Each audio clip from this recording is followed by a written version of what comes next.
"I'm sorry, I can't afford this date," she whispered to the single dad. But what he did next changed everything. Before we continue, please tell us, where in the world are you tuning in from? We love seeing how far our stories travel. Devin Martinez sat across from Liam Parker at a small Italian restaurant in downtown Portland on a Friday night in late September. And this was their first actual in-person date after 2 weeks of texting that had made her laugh more than she'd laughed in months. And she was trying really hard not to panic about the fact that she just ordered the cheapest pasta on the menu and water instead of soda because her bank account was running on fumes, and she was silently praying this dinner wouldn't cost more than 35 bucks for her half. Here's the thing about meeting someone on a dating app. When your friends literally set up your profile because they said you worked too much and needed to put yourself out there, you spend 2 weeks building this person up in your head through messages and photos and voice notes, and then you finally meet face to face, and you're terrified they're going to take one look at the real you and realize you're not nearly as interesting as your carefully curated text personality suggested. But Liam had walked into the restaurant at 7:15 exactly on time, wearing jeans and a button down that wasn't fancy but was clearly ironed. And he'd smiled at her like he was just as nervous as she was. And within 10 minutes of sitting down, Devin realized that the guy she'd been texting was actually even better in person, because he listened when she talked and asked follow-up questions and didn't check his phone even once.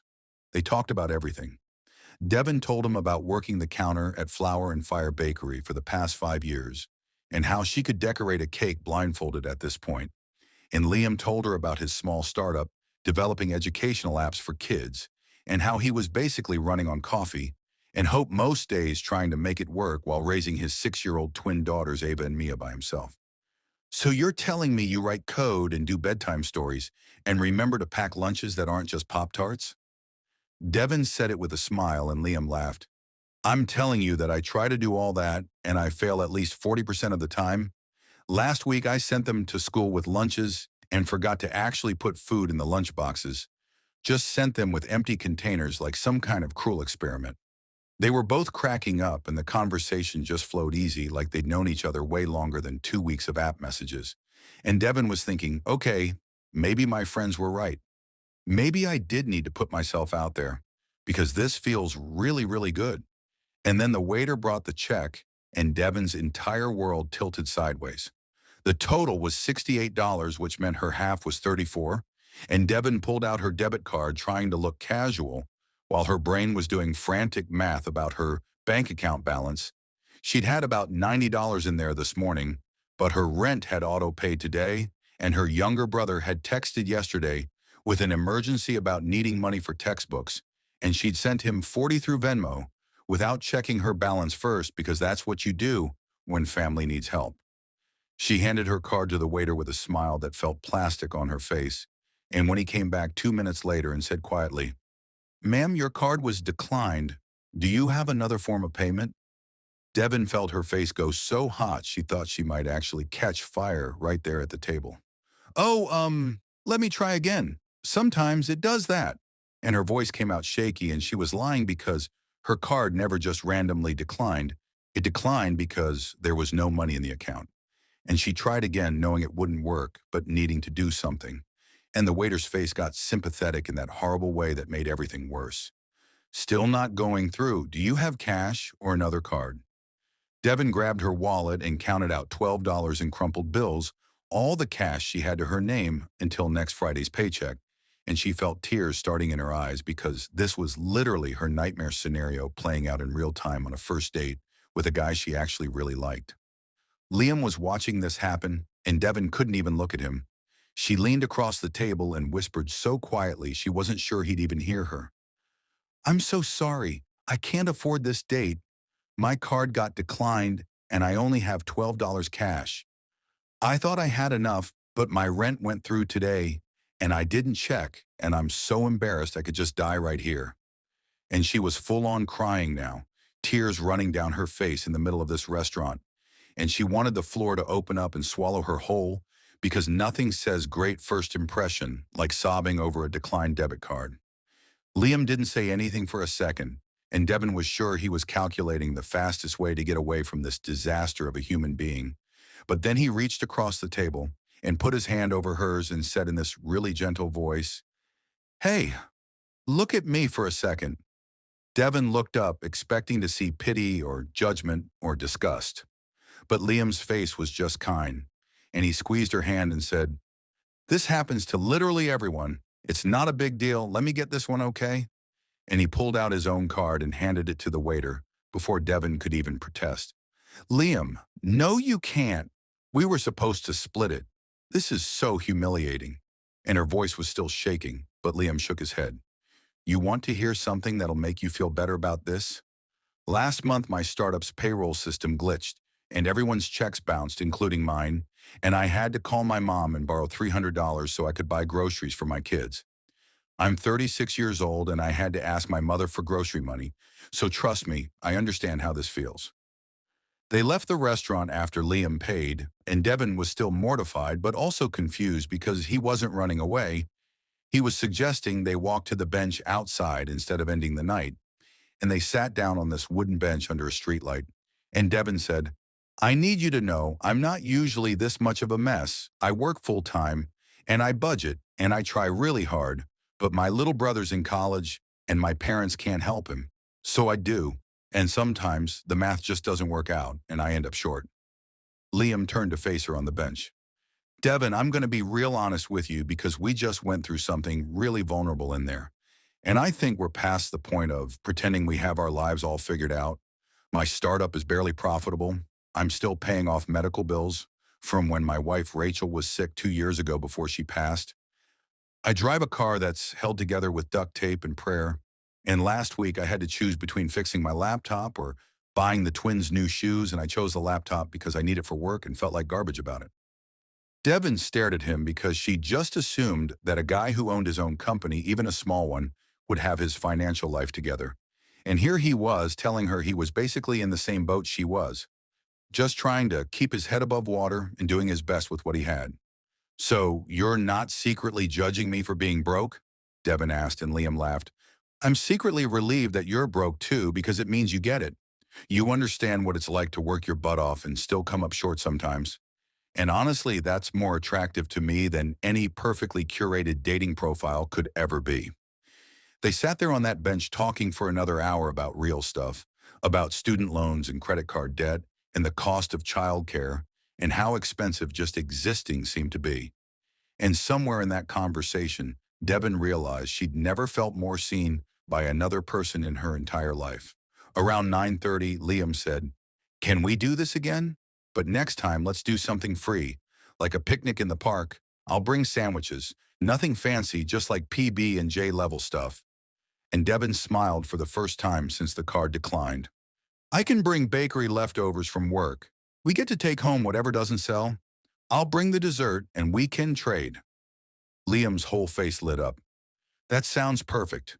Way better than spending money we don't have trying to impress each other." And then he leaned in and kissed her, just soft and sweet under the streetlight.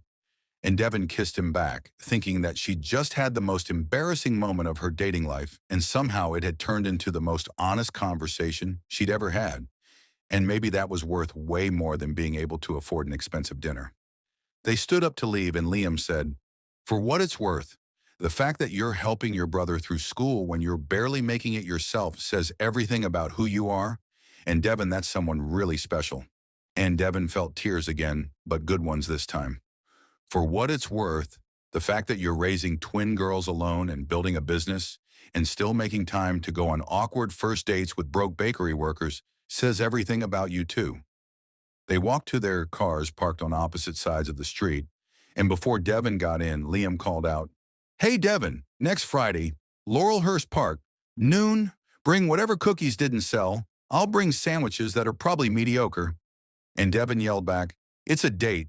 And Liam, thank you for not making me feel like a complete disaster tonight." And Liam grinned. "You're not a disaster. You're just honest. And that's better than perfect any day of the week." Devin drove home to her tiny studio apartment that cost too much and had a weird smell she couldn't identify. And she sat in her car for a few minutes before going inside, just thinking about how she'd spent 2 weeks being terrified of this date. And it had gone completely sideways in the worst possible way. And somehow she was sitting here, feeling more hopeful about her love life than she had in years, because Liam Parker had seen her at her absolute lowest, and instead of running, he'd pulled up a bench and stayed. And maybe that was exactly the kind of person worth taking a chance on, even when your bank account said you couldn't afford to take chances on anything. The next 6 weeks turned into the best dating experience Devin had ever had, and it didn't cost either of them more than about 20 bucks total, and that's including the time Liam bought ice cream cones from a food truck and insisted on paying the whole $4 like he was some kind of high roller. Their second date was that picnic at Laurelhurst Park, where Devin brought a box of day-old croissants and chocolate chip cookies from the bakery, and Liam showed up with peanut butter and jelly sandwiches cut into triangles, like he was packing lunch for his kids. And they sat on a blanket laughing about how this was possibly the most budget-friendly romantic picnic in the history of Portland dating. They did free museum days and walked around Powell's bookstore without buying anything, just reading covers out loud to each other, cooked dinner at Liam's apartment, using whatever was on sale at the grocery store that week, and Devin started keeping a list on her phone of every single free event happening in the city, so they'd never run out of things to do that didn't require money neither of them had. 3 weeks into this whole thing, Liam asked if Devin wanted to meet his daughters, said the twins had been asking about the lady who brings the good cookies, and Devin's stomach absolutely dropped because meeting the kids felt huge and also terrifying, because what if they hated her? Or what if she said something wrong? Or what if they compared her to their mom and she came up short? She showed up at Liam's apartment on a Saturday morning with a bag of cookie decorating supplies from the bakery, stuff that was going to get tossed anyway, so her manager let her take it home. And the second she walked in, two identical little girls with dark curly hair and missing front teeth came barreling at her screaming, "You're Devin! Dad said you make the best cookies in the whole world." Ava and Mia were absolute tornadoes of energy, talking over each other and showing Devin every single toy they owned, and asking approximately 900 questions in the first 5 minutes. And Liam just stood in the kitchen doorway, watching with this soft smile on his face, mouthing, "I'm sorry," while his daughters gave Devin the full interrogation. They spent the afternoon decorating sugar cookies, and the twins got more frosting on themselves than on the actual cookies. And at one point, Mia looked up at Devin very seriously and said, "Dad's last girlfriend used to bring us presents every time she came over, like toys from the fancy store." And Devin felt her chest get tight because she couldn't afford to buy these kids presents. She was showing up with bakery leftovers and borrowed decorating supplies. Ava elbowed her sister. "Dad said we're not supposed to talk about Jessica." And Liam walked over looking uncomfortable. "Girls, that's not. We don't need to compare people, okay?" But the damage was already done. Devin was spiraling in her head thinking about some other woman who apparently dated Liam and could afford to show up with fancy store-bought gifts, while Devin was over here with day-old cookies like some kind of budget version of a girlfriend. The next 2 weeks, Devin couldn't shake this feeling of not being enough. She'd see cute things she wanted to buy for the twins and then look at her bank account and feel like a failure. And she started pulling back a little bit without meaning to, taking longer to answer Liam's texts and making excuses about being tired when he suggested hanging out. What Devin didn't know was that Liam was dealing with his own crisis.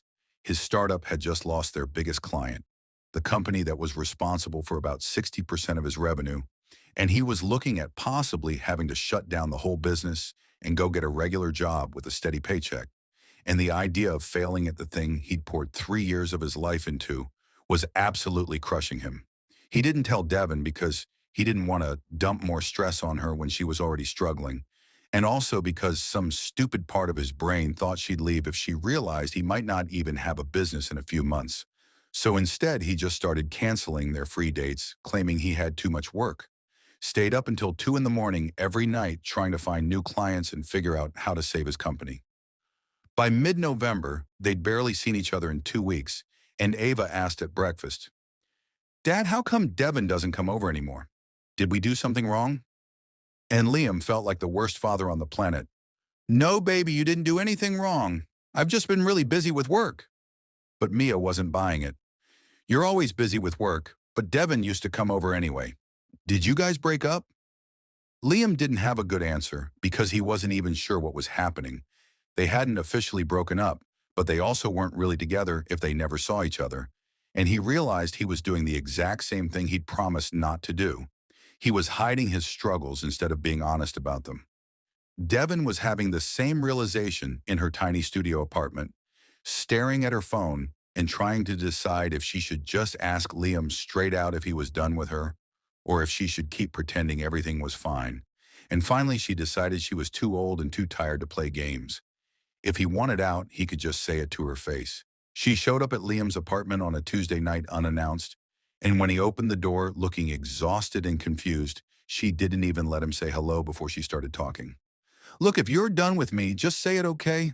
I'm a big girl. I can handle rejection, but I can't handle this weird slow fade where you cancel everything and barely text me back. Just be honest with me, Liam.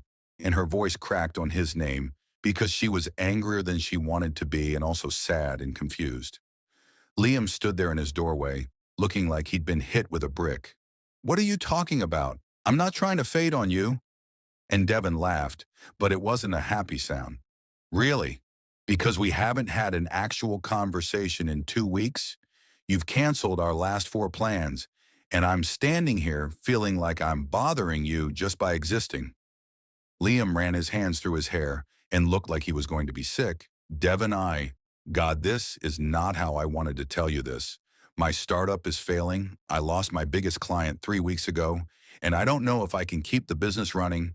I might have to shut it all down and go get some regular job and admit that I failed at the thing I've been killing myself to build for 3 years.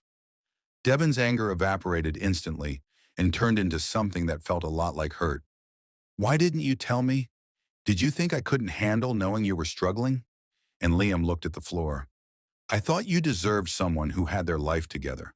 Someone stable, not a guy whose business is circling the drain. Devon stepped closer, and her voice came out sharp. What I deserve is someone who's honest with me. Someone who doesn't make decisions about our relationship without actually talking to me. Liam, I've been over here thinking you were pulling away because I'm not good enough. Because I can't afford to buy your kids presents like your ex-girlfriend apparently could. Liam's head snapped up. Wait, what? Devon, that's not. Jessica was months ago, and it didn't work out because she didn't understand my life. She thought throwing money at problems was the same as actually caring. And Devon felt tears starting. Well, I can't throw money at anything, Liam. I'm broke. I work at a bakery and live in a studio that smells weird, and I help support my brother. I don't have anything fancy to offer you or your daughters. They stood there in his doorway, both looking miserable. And finally Liam said, Can you come inside so my neighbors don't hear us having a breakdown in the hallway? And Devon nodded and walked into his apartment, where the twins were supposedly asleep but were definitely listening from the top of the stairs. They sat on Liam's beat-up couch that he'd bought secondhand off Craigslist. And Liam took Devon's hands and said, I'm sorry I shut you out. I thought I was protecting you, but I was really just protecting my own ego. I didn't want you to see me fail. And Devon squeezed his hands back. Liam, I watched my own debit card get declined on our first date. You think I'm going to judge you for business problems? We're both out here just trying to make it work with what we've got. They talked for 2 hours about everything, about Liam's client crisis and Devon's insecurity about money, and how they'd both been hiding their struggles instead of sharing them like actual partners should. And somewhere around midnight, they made a decision that felt scary and necessary. They were going to stop pretending they had everything figured out and start actually building something real together. So what does that look like? Devon asked, and Liam thought about it. It looks like I tell you when I'm stressed about money and you tell me when you're feeling insecure, and we figure out solutions together instead of separately. It looks like we're actually honest even when it's hard. Devon leaned her head on his shoulder. I can do honest is way easier than trying to pretend I'm someone I'm not. And Liam kissed the top of her head. You said something at the restaurant that first night about us both being broke. What if we just committed to that? What if we're broke together and we make it work anyway? From the stairs, they heard Mia's voice yell, Does this mean Devon's coming back over? Because I miss her. And both adults started laughing, and Liam called up, Yes, Bug, Devon's coming back over. Now go to sleep before I come up there. Devon left around 1 in the morning, and Liam walked her to her car. And before she got in, she turned and said, For the record, I don't care if your startup fails or succeeds. I care about you, The person who makes terrible sandwiches and raises awesome kids and thinks cheap picnics are romantic. That's who I'm here for. And Liam felt something in his chest crack open. And for the record, you being broke doesn't make you less than anything. You're out here working full-time and helping your family and still showing up for my kids with cookies and kindness? Devin, you're not the budget version of a girlfriend. You're the real deal. 4 months went by and Devin and Liam figured out what being broke together actually looked like in practice.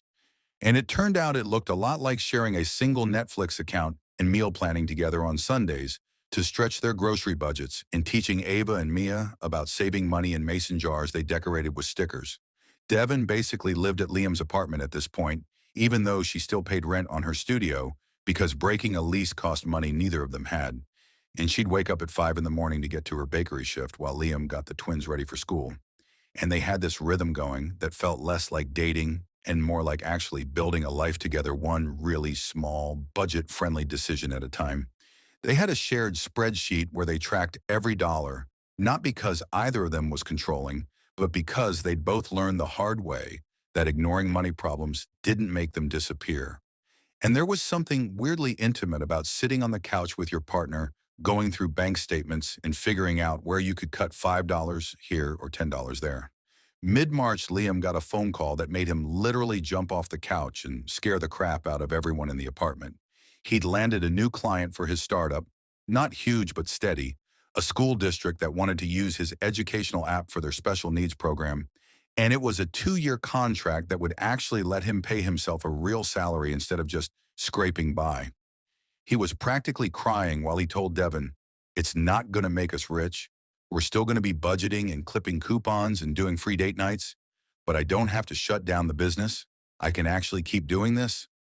And Devin threw her arms around him right there in the kitchen, while the twins cheered because they didn't fully understand what was happening, but they knew their dad was happy. 2 weeks after that, Devin got called into her manager's office at the bakery, and she spent the whole walk back thinking she was getting fired for something. But instead, her manager offered her a promotion to shift supervisor, $3 more an hour plus benefits. And Devin had to sit down because $3 an hour didn't sound like much. But when you did the math, it was an extra $120 a week. And that was the difference between barely surviving and actually having a tiny bit of breathing room.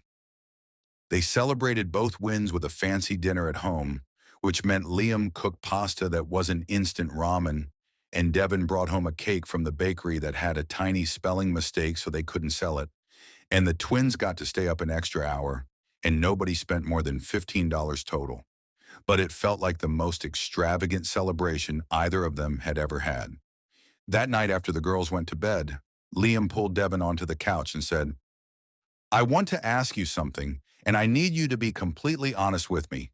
And Devin's heart started racing because that sentence never led anywhere good. But Liam was smiling, so she didn't panic yet. "I want to marry you," he said straight out, no fancy lead-up. "But I can't afford a ring right now. I've got maybe $200 saved up, and I know that's not enough for something you'd want to wear forever. So I guess I'm asking if you'd be okay waiting until I can actually do this, right?" Devin felt tears starting, and she laughed at the same time. "Liam Parker, are you seriously asking my permission to propose to me later, when you have more money?" And Liam looked embarrassed. "When you say it like that, it sounds stupid. But yeah, I guess I am." And Devin grabbed his face with both hands. "I don't need you to wait. I don't need an expensive ring. I need you to ask me whenever you're ready because the answer is going to be yes, either way." They sat there grinning at each other like complete idiots until they heard footsteps on the stairs, and Ava appeared in her pajamas, looking very serious for a 6-year-old at 9:30 at night. "Dad, can we talk to you about something important? Me and Mia have been discussing." And she said discussing like she just learned the word and wanted to use it. And Liam called Mia down, and both twins stood in the living room in their matching unicorn pajamas, looking like they were about to deliver a presentation. Mia went first. "We know you want to marry Devin because we heard you talking just now. We weren't spying. We just came down for water." And Ava jumped in. "And we think you should use Mom's ring, the one in your drawer, because Mom's not here anymore. And Devin makes you smile like Mom used to, so she should have the pretty ring." Liam looked like someone had punched all the air out of his lungs. And Devin was full on crying now because these two little girls were basically giving their permission and offering their mom's ring. And Liam's voice came out all shaky when he said, "You guys really think that's what mom would want?" Ava nodded very seriously. "Dad, you always say mom said family is the most important thing. And Devin's our family now. So mom would want her to have the pretty ring." The next Friday evening, Liam told Devin to meet him somewhere. Wouldn't say where, just gave her an address. And when she got there, she realized it was the Italian restaurant where they'd had their first date, the place where her card had declined and she'd thought her life was ending. Liam was standing outside by the same bench where they'd sat and talked for an hour after the disaster dinner, and he was holding a small box and looking nervous enough to pass out. Devin walked over, and before she could even say hello, Liam started talking.